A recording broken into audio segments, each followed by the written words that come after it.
Pela minha experiência, o principal desafio é lidar com o racismo, e depois o choque cultural, que é inevitável, né? A gente vive com o coração dividido, pensando sempre lá. Como que tá? Tem que pensar, tem que apoiar, tem que ir visitar. Talvez você não pode ir visitar. 12 anos. Estou no Brasil, se contar quando eu passei pela Angola, já há 14 anos. E nunca mais vi meus pais. Você sabe quanta dor que eu tenho? Eu fico pensando sempre, falo com meu papai e meus colegas, e a gente sente que tem uma missão para fazer aqui, entendeu?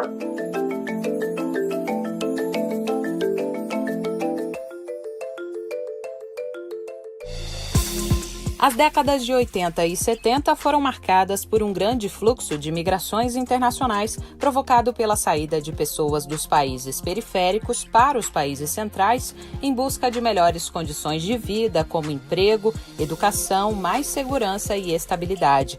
Nesse período, muitos brasileiros acabaram deixando o país. Nos anos 2000, no entanto, a crise econômica mundial acabou atraindo novos imigrantes para o Brasil, que vivia um período econômico favorável.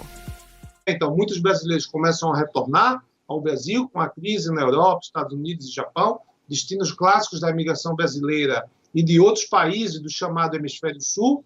Então, começa a olhar o Brasil como destino, iniciando mais precisamente em 2010 com o fluxo dos haitianos, senegaleses, paquistaneses, bengales, ou seja, o Brasil começa a receber pessoas de diferentes partes do Hemisfério Sul, dado um contexto conjuntural de bonança econômica dentro do Brasil. Eu vim para estudar, por indicação de um amigo. Aí eu vim com uma prima e a gente fez Unicep. Eu sou formada pela Unicep no curso de administração. Aí agora eu estou fazendo uma pós em finanças e até agora está sendo bom. Fui muito bem recebido pela comunidade e como eu vim para estudar, então eu vim numa condição diferente do que outros imigrantes, né? Se for comparar os imigrantes que vêm não para estudar, mas por tentar sua vida mesmo. Os estudos mostram isso, os imigrantes geralmente, na maioria, têm um nível de educação médio ou um nível de educação superior. Então, essas pessoas que têm algum tipo de capital, um capital social ou um capital econômico, que permita vislumbrar, deixar o seu país e buscar melhores oportunidades em outros países. É sempre importante nós destacarmos que os imigrantes é como se tivéssemos duas configurações. Nós temos aqueles que realmente migram porque acreditam que é possível ter uma vida melhor aqui, e temos também aqueles que são os refugiados, ou seja, seus países passam por guerras civis, conflitos internos de toda a ordem e desejam fazer a imigração. E eu saí no meu país por causa da perseguição política. Praticamente eu sou ativista de direitos humanos, eu luto pelo direito dos imigrantes e refugiados, e também faz parte eu luto também pela essa briga racial, né, que infelizmente nós encontramos aqui. Um relatório produzido no ano passado pelo Observatório das Migrações Internacionais da Universidade de Brasília revelou que o total de imigrantes no mercado de trabalho formal no Brasil passou de 55 mil em 2010 para 136 mil em 2018. Então, a maioria dos imigrantes são jovens, já vêm formados, e alguns deles, e a grande maioria, com nível médio ou superior, vêm prontinho para o mercado de trabalho e querem contribuir, querem melhorar suas condições de vida, estão dispostos a se inserir no mercado de trabalho. Então, para o estado de destino, né, no caso do Brasil, é um grande ganho. O ponto mais importante é que nós vislumbramos ainda uma situação de preconceito, ou seja, as pessoas têm um conceito daquilo que desconhecem. Então, muitos determinam o seguinte: olha, esses povos vêm para cá, vão tomar o nosso emprego e não vão desenvolver a nossa economia.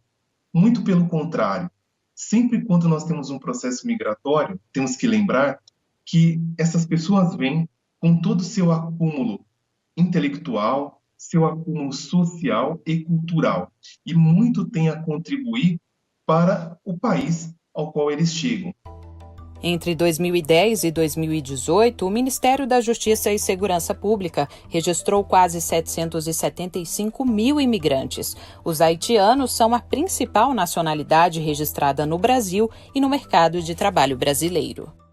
Cheguei no Brasil 22 de outubro de 2013 e o motivo é depois do terremoto que aconteceu lá no Haiti. Então, eu gostaria de viver outra história, conhecer algum outro lugar, mas eu escolhi de vir para o Brasil porque eu era muito fã da seleção brasileira e quando teve que tomar essa decisão, então eu falei, então já vou para o Brasil. E escolhi de vir para cá. Se a gente considerar, por exemplo, a Venezuela e o Haiti, que são fluxos migratórios centrais, principais no Brasil contemporâneo, a gente pode apontar uma situação de instabilidade política, econômica e social que motivou essas migrações, esses movimentos. Também no caso específico do Haiti, existe a situação dos desastres naturais que ocorreram no país. Bom, acho que voltar para o Haiti é mais difícil. Devido com meus filhos que eu já tenho aqui, então se ainda não teve filho, poderia pensar numa volta, mas acho hoje em dia, sem dúvida nenhuma, não tem plano de voltar, até porque eu já comecei a ter essa estabilidade aqui, agora como empresário, tenho a minha empresa, tenho a família aqui, então acho a vida ainda é para continuar aqui. Parece, agora eu sou mais brasileiro do que haitiano. Segundo as Nações Unidas, mais de 2 milhões de venezuelanos deixaram o país desde 2015. O saldo migratório de venezuelanos no Brasil, atualmente, é de mais de 260 mil pessoas. Pela situação na Venezuela, eu estava já pesquisando para sair de lá. A situação econômica, do trabalho também. Além disso, a minha filha... Nesse tempo eu tinha 12, 13 anos. Pelas dificuldades econômicas, às vezes quando ela ia para a escola, não tinha como ir, não tinha ônibus na estrada, ou a gente levava ela, mas ela não tinha como voltar para casa, pelos protestos nas ruas. Então, o negócio começou a complicar muito, e eu queria mais tranquilidade para todo mundo, né? Então, aceitei o convite dos meus amigos aqui em Boa Vista. Quem poderia imaginar que em 2014 os imigrantes haitianos iriam superar os portugueses como a primeira nacionalidade no mercado de trabalho formal no Brasil, né? Ou seja, era algo que a gente não esperava, igual com o fluxo agora dos venezuelanos. Essas constantes mudanças nos fluxos migratórios exigem, segundo os estudiosos, que o Brasil esteja preparado para receber esses migrantes. No entanto, apesar de ser visto como um país acolhedor, muitas são as dificuldades enfrentadas pelos estrangeiros que chegam ao país. Porque a gente vê que o Brasil é acolhedor, é gentil, é um povo que se aceita, sim, a gente vê isso, mas a gente, quando chega para aqui, é um choque, porque é uma realidade completamente diferente. Para além de ser gentil e acolhedor, é um povo preconceituoso, um povo racista. Então, isso foi um choque para mim, um choque de realidade. Todos os migrantes e refugiados, eles vão passar por questões de vulnerabilidade social, de desproteção. É uma situação de muita delicadeza, né? Mas para migrantes e refugiados negros existe o adicional do racismo, que torna as coisas muito mais diferentes, né? Muito mais complexas. E o fato de ser branca e europeia me coloca totalmente numa situação diferente, como as pessoas se aproximam a mim. Eu não sou enxergada como imigrante, eu sou enxergada como estrangeira, apesar de ser termos que se assemelham. Né?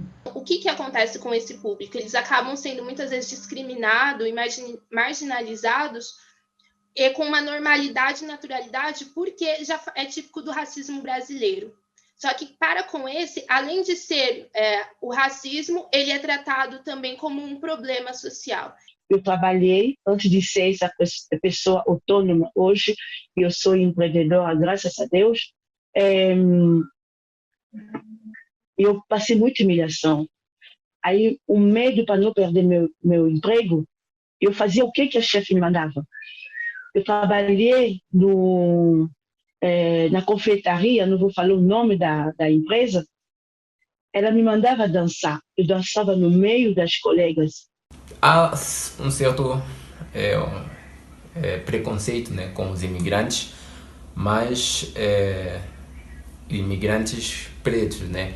Porque quando você vai olhar para como os imigrantes são tratados, há uma diferença que é clara, né? Que a questão do racismo ela impacta em todas as relações sociais, né, no Brasil. No meu caso, as pessoas, por exemplo, já aconteceu, né, das pessoas estranharem por eu estar cursando uma universidade pública, né? Isso deve pela questão, né, da própria criação das universidades no Brasil, que não foi criada pensando no público preto. Eu fiz uma faculdade privada, diferente dos que fazem faculdade pública. Então, é um pouco diferente a questão de lidar com esses tabus.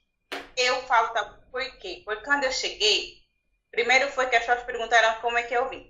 Se eu vim de navio ou avião.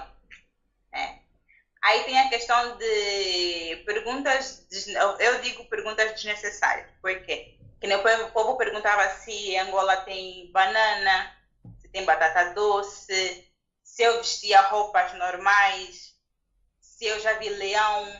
Nós falamos vários idiomas, que poderemos estar no espaço de trabalho, que isso também ajuda o crescimento da economia do país, porque nós vivemos aqui. Infelizmente, nós chegamos aqui e encontramos uma guerra que já o Brasil passa sobre a discriminação racial. Saímos do nosso país, fugimos da situação, deixamos nossos pais, o pouquinho que nós temos, a família, e viemos para cá para tentar, pelo menos, mínimo, paz, recomeçar a reconstrução de tudo. E chegamos, encontramos, indiretamente, nós entramos numa guerra que nada a ver com a gente, os africanos, por ser negro. O que eu tenho percebido várias vezes é que, dependendo da pessoa que está te atendendo, se ela não for uma pessoa consciente, que não tenha consigo um alto nível de preconceito, né, então ela poderá te atender de uma forma que não vai ser das melhores, né? Então, dificuldade, muitas vezes, muitos tinham em relação com questões de documentos. Por exemplo, no momento da pandemia, acho no momento isso não está acontecendo, mas não sei se depois da pandemia se vai voltar. A gente tem essa exigência de comprovar que estamos trabalhando para poder renovar os nossos documentos. E o fato, muitas vezes, não depende totalmente da pessoa, porque às vezes a pessoa procura, a gente entende que existem muitas pessoas que não estão trabalhando isso, e quando não tem documento, é mais difícil de a gente também conseguir achar um vaga. Eu fiz uma pesquisa de doutorado com um estudo comparado entre mulheres haitianas e venezuelanas em uma das regiões administrativas do Distrito Federal. Então, para esses imigrantes que vêm eu trabalhei com os haitianos, né, mas também com imigrantes que vêm de diversos países africanos. Eles acham que existe essa democracia racial no Brasil. E quando eles chegam, eles se deparam com uma situação totalmente diferente, né, de sentir esse racismo desde uma forma mais sutil até um racismo mais violento, né, menos velado. E com as mulheres não foi diferente, né? E esse imigrante também, ele acaba muitas vezes se submetendo a condições subalternas, às vezes de trabalho, que é um contato que eu tive, em razão da falta de conhecimento da legislação nacional. Como que ele pode, numa prática de ofensa, uma prática de crime, de racismo, xenofobia, a opção que ele tem é a opção que nós, cidadãos, também temos, que é o dever de fazer a denúncia à Delegacia de Crimes Raciais e Combate da Intolerância, que ele pode estar buscando para fazer essa denúncia. Se foi uma denúncia em que ele tem testemunha, também, se possível, já verificar com essa pessoa para já passar todos os dados na delegacia. Além das diversas formas de preconceito, os migrantes encontram outro empecilho: a dificuldade com a língua portuguesa. O primeiro desafio é justamente o desafio do idioma, né? Que muitas vezes é a primeira barreira que o migrante encontra para poder se integrar efetivamente na sociedade acolhedora, naquele país que o acolhe. Todo mundo fala, mas o espanhol é bem igualzinho do que o português, tanto lá na Venezuela como aqui. Tanto venezuelanos como brasileiros, mas ficar, fazer vida, começar a tentar falar como vocês, ali a gente ficou com muita dificuldade, a gente ficava chocada, tinha muito estresse, muita ansiedade. Passou quase um ano que a gente achava que ninguém conseguia me entender, né? Então, essa foi uma das dificuldades no início. Na verdade, quando eu cheguei aqui, nem sabia o bom dia. Mas assim que eu cheguei no aeroporto, não consegui ouvir nada. Então, naquele momento, eu disse para mim mesmo, então preciso fazer algo. Porque não tem como comunicar, não tem como interagir com o pessoal se não entendo o idioma. Então, nesse momento, eu comecei foi dado uma brochura para mim, que tenham alguns vocabulários, eu comecei a aprender durante uma semana, depois já jogar no canto, e comecei tentando, falando português errado, né, com as pessoas e praticando. Na verdade, eu não fiz curso, mas aprendo dia a dia. Não, é difícil, né, para escrever é difícil, mas a gente está tentando para fazer, né, porque sem esse, como a gente vai conseguir conectar com o povo do Brasil, né, para pedir alguma coisa com pessoas. Isso é difícil. E outra coisa, para arrumar um emprego bom, você tem que aprender a língua portuguesa mesmo. Porque muitas das vezes a gente não consegue falar a língua portuguesa. Praticamente eu estou falando porque eu falo muito, né? Todo dia eu tenho que fazer entrevista, todo dia eu tenho que praticar a língua. Porque eu amo o meu trabalho, por isso estou me dedicando. Nem todo mundo tem essa facilidade que eu estou tendo. Então eu poderia pensar nesse povo. Na tentativa de acolher os imigrantes que chegam ao Brasil e minimizar essas barreiras, diversas instituições e ONGs realizam projetos para dar oportunidades sociais e econômicas a essas pessoas. Em 2019, só a Caritas, Confederação Humanitária com sede em Brasília, recebeu cerca de 1.500 imigrantes de mais de 60 nacionalidades. Por parte do governo federal, a força-tarefa chamada Operação Acolhida possui centros de recepção que prestam serviços na chegada de refugiados e imigrantes venezuelanos para serviços básicos como emissão de identificação civil, assistência humanitária e a chamada estratégia de interiorização para fomentar a geração de emprego, além de parceria com a Organização Internacional para as Migrações, ligada às Nações Unidas. Algumas das principais atividades que são realizadas pela OIM no mundo todo são o reassentamento de refugiados, a resposta humanitária, tanto a prevenção quanto resposta e reconstrução, também assistência geral a migrantes, migração laboral mais voltada para o desenvolvimento e migração, imigração e gestão de fronteiras, migração e saúde, política migratória e pesquisa sobre direito migratório. Há iniciativas de acolhida, de apoio no campo psicossocial, para orientação jurídica, regularização migratória, regularização documental e também iniciativas para a promoção desses migrantes do ponto de vista técnico, né, para que eles tenham condições de ingressarem no mercado de trabalho. A missão maior é de promover e proteger a dignidade e os direitos humanos dos migrantes e refugiados vulneráveis que estão no Brasil. E daí, para a gente conseguir construir isso, a gente trabalha com eixos de atuação, são 5 eixos de atuação: proteção, meio de vida, pastoral, incidência e integração. Não é um processo simples, afinal de contas, é uma pessoa que sai do seu país, deixa a sua história, deixa tudo para trás e vem reconstruir a vida. E aí, para além das questões práticas, burocráticas, de documentos, essas pessoas precisam de outras coisas de outras realidades que às vezes a gente nem dimensiona no nosso dia a dia. Muitas vezes, eu acho que a pessoa não tem nem noção do que ela pode pedir, do que ela pode ter direito. Essa pessoa está tantas vezes vulnerabilizada que pode gerar até um certo medo, assim, não, eu tenho que aceitar o que eu estou recebendo, porque se eu não aceitar, eu não vou ter nada.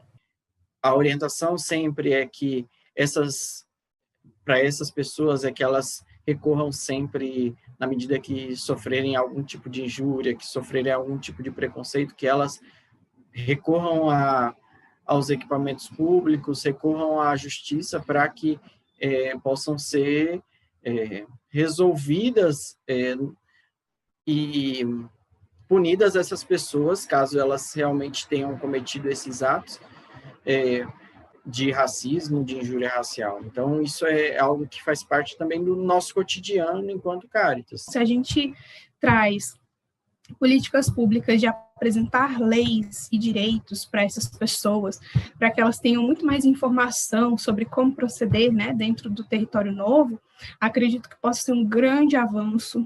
No SJMR, inclusive, a gente tem esse tipo de oficina, esse tipo de workshop. A gente traz questões sobre Lei Maria da Penha, direito da mulher, direitos trabalhistas, direitos LGBTQI+, que são formas de realmente apresentar para esses migrantes e refugiados como eles podem acessar seus direitos, né? É importante destacar, né, o imigrante, o estrangeiro, eles estão inseridos com o mesmo respaldo legal de igualdade que é previsto no artigo 5º da Constituição. Então, o mesmo direito à vida, à liberdade de expressão, à segurança, é previsto também a esse cidadão imigrante. Além das instituições voluntárias, as comunidades acadêmicas e os próprios imigrantes já adaptados também se tornam um alento a quem chega no Brasil e precisa se sentir em casa. Mas é a comunidade acadêmica de São Carlos e região, né? Quando eu cheguei em 2015, eu já encontrei, e aí em 2016, se eu não estou em erro, eu comecei a fazer parte da comunidade. Eu falo fazer parte em questões de estar na frente, posso assim dizer, né? E a gente realiza um monte de atividades, principalmente no mês de maio, que é o mês que a gente celebra o mês da África. É uma comunidade onde tem diversos membros de diversos países, uma troca de experiência, uma troca de cultura. É uma forma que a gente achou de desmistificar a questão da África, né? Aqueles tabus que tem tido sobre a África. E é uma forma de também se sentir em casa, se sentir acolhido, porque, querendo ou não, quando acontece algum problema, né, quando estamos passando por alguma situação, então nós, a Cascata, estamos lá presentes para consolar de como for possível. Então, eu acho que foi um incentivo, ou é um incentivo, é uma comunidade com esse propósito, né, de nos sentirmos em casa, de nos sentirmos confortados e saber que podemos contar com amigos, irmãos, sejam eles africanos ou não. Eu tenho acompanhado as mulheres em diversas situações, tenho acompanhado elas e por pedido delas, né, por conta da barreira linguística, para fazer consultas médicas, provas para tirar a carteira de trabalho, etc. Tenho vivenciado com elas essas dificuldades linguísticas, né? Tem casos desde quem tomou remédio errado e a médica falou para mim, a vez anterior ela veio com uma pessoa que não conseguiu ajudar muito e tomou remédio errado. Na verdade, a gente ajuda na medida possível, a gente ajuda milhares de pessoas, tanto haitianas como de outras nacionalidades que chegam por aqui, como eu já conheci mais ou menos como funcionam algumas coisas. Muitas vezes a gente ajuda na questão de documentos, agendamentos para fazer solicitação de seu documento na Polícia Federal, ajudar a fazer uma carteira de trabalho, CPF, e indicando às vezes também sobre alguns outros serviços básicos que eles precisam. Apesar de o Brasil ter atualizado a Lei de Imigração em 2017 com a promulgação de uma nova norma mais moderna e de acordo com as novas realidades, ainda há muito a se fazer para que o país seja, de fato, acolhedor. Ainda é uma realidade muito desafiadora, né? Nós temos poucas políticas públicas locais voltadas para migrantes e refugiados. Que é muito importante que a gente consiga traduzir, a gente aí, quando eu digo é o Brasil, né, consiga traduzir essa legislação que a gente tem em resposta efetiva, em conhecimento efetivo da parte dos técnicos, né, de governo de todos os níveis e da parte da população de uma maneira em geral. Da onde vem essa palavra? Justamente do preconceito, né, de uma ideia baseada em falta de informação, uma ideia que é formada antes de se ter a informação. Então, a principal arma que a gente tem contra o preconceito é a informação. Eu acredito que o Brasil tem condições, sim, de acolher imigrantes. A nossa taxa de imigrância é muito baixa, não chega nem a 2% da população, ou seja, isso é um número irrisório comparado com outros países. O Brasil ele tem condições, ele tem um mercado de trabalho diversificado e os imigrantes ele vêm somar. Então, a primeira perspectiva é que seja incentivado a nossa formação, né? A construção de uma ideia de combate às práticas de racismo. Outra questão é entender que essa pessoa ela não é um problema, ela tem os mesmos direitos que o nosso. E como fazer isso? Começa com, além da educação, também ser intolerante a práticas de discriminação, porque a nossa base e a conformidade de qualquer ato, seja público ou privado, é com base nos direitos humanos. Todos aqueles e aquelas que fazem parte de uma nação, sejam eles os nativos ou povos vindos de outras nações, podem culturalmente enriquecer a cidadania de um país. São pessoas que falam outras línguas, gostam de outras comidas, muitas vezes adoram outros deuses, mas eu acredito que tudo isso faz da nossa sociedade mais diversa, mais plural e mais rica no sentido da diversidade humana que os imigrantes contribuem com o social humano no Brasil.